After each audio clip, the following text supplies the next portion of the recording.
దేశమంతటా ఘనంగా రంజాన్ వేడుకలు, ఈద్గాలు, మస్జిద్ ప్రాంగణాల్లో పవిత్ర ప్రార్థనలు. ముస్లిం సోదరులతో కిక్కిరిసిన ఢిల్లీ జామియా మసీద్. తెలుగు రాష్ట్రాల్లో వేడుకగా రంజాన్ పర్వదినం, ప్రత్యేక ప్రార్థనలతో వెల్లివిరిసిన ఆధ్యాత్మిక వాతావరణం. ఆలింగనం చేసుకుని శుభాకాంక్షలు తెలుపుకున్న ముస్లిం సోదరులు. ముస్లిం సోదరులకు వైఎస్ జగన్ రంజాన్ శుభాకాంక్షలు. అల్లా దీవెనలతో సకల శుభాలు కలగాలని ఆకాంక్ష. హైదరాబాద్ సెంట్రల్ యూనివర్సిటీలో ఉద్రిక్త వాతావరణం. వర్సిటీలో 400 ఎకరాల చదును చేసేందుకు జేసీబీల తరలింపు, అడ్డుకున్న విద్యార్థులపై పోలీసుల లాఠీ చార్జ్. పలువురి అరెస్ట్. నిరసనగా యూనివర్సిటీలో విద్యార్థులు బైఠాయించి ఆందోళన. హెచ్సీలో రాత్రంతా కొనసాగిన విద్యార్థుల నిరసనల హోరు. జేసీబీలతో చెట్లను తొలగించడాన్ని వ్యతిరేకిస్తూ ఆందోళన. హెచ్సీలో అరెస్ట్ అయిన విద్యార్థులను కలిసేందుకు బీఆర్ఎస్ నేతల యత్నం. మాదాపూర్ పోలీస్ స్టేషన్కి వెళ్లిన దాసోజు శ్రవణ్, శ్రీనివాస్ గౌడ్ పిఎస్లోని స్టూడెంట్స్ కలవడానికి అనుమతించని పోలీస్. తెలంగాణలోని బెట్టింగ్ యాప్స్ వ్యవహారంపై సిట్. 5 ఉన్నతాధికారులతో ప్రత్యేక దర్యాప్తు బృందం ఏర్పాటు.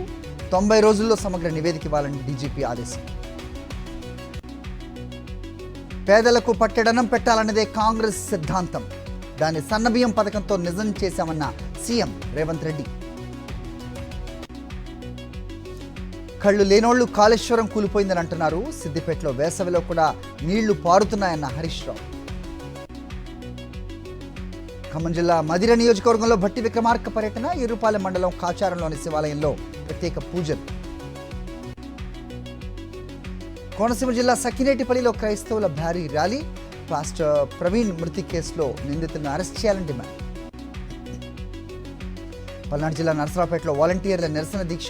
సంఘం రాష్ట్ర అధ్యక్షుడు భాషా అరెస్టును వ్యతిరేకిస్తూ ఆందోళన. పాస్టర్ ప్రవీణ్ది హత్యేనంటూ భీమవరంలో క్రైస్తవుల ర్యాలీ. ప్రభుత్వం నిష్పక్షపాతంగా వ్యవహరించాలని డిమాండ్. పుణేలో భారీ అగ్ని ప్రమాదం. దన్కావాడిలోని ఓ హోటల్లో చెలరేగిన మంటలు. చాలాసేపు శ్రమించి అదుపు చేసిన ఫైర్ సిబ్బంది. ఏప్రిల్ 30న తెరుచుకోనున్న గంగోత్రి, యమునోత్రి ఆలయాల తలుపులు ప్రకటించిన ఆలయ కమిటీ సభ్యులు. అణు ఒప్పందంపై సంతకం చేయకపోతే బాంబు దాడులే. ఇరాన్కు ట్రంప్ వార్నింగ్. అణు కార్యక్రమంపై అమెరికాతో నేరుగా చర్చలు జరిపే ప్రసక్తే లేదు. ట్రంప్ రాసిన లేఖకు బదులిచ్చిన ఇరాన్ అధ్యక్షుడు మసూద్. అణ్వాయుధ కార్యక్రమంపై పరోక్ష చర్చలు. రష్యా అధ్యక్షుడు ప్యూటిన్ ప్రాణాలకు తప్పిన ముప్పు. అధికారిక కారులలో ఓ వాహనంలో సంభవించిన పేలుడు. హత్యాయత్నం జరిగిందన్న అనుమానాలతో ఘటనపై దర్యాప్తు.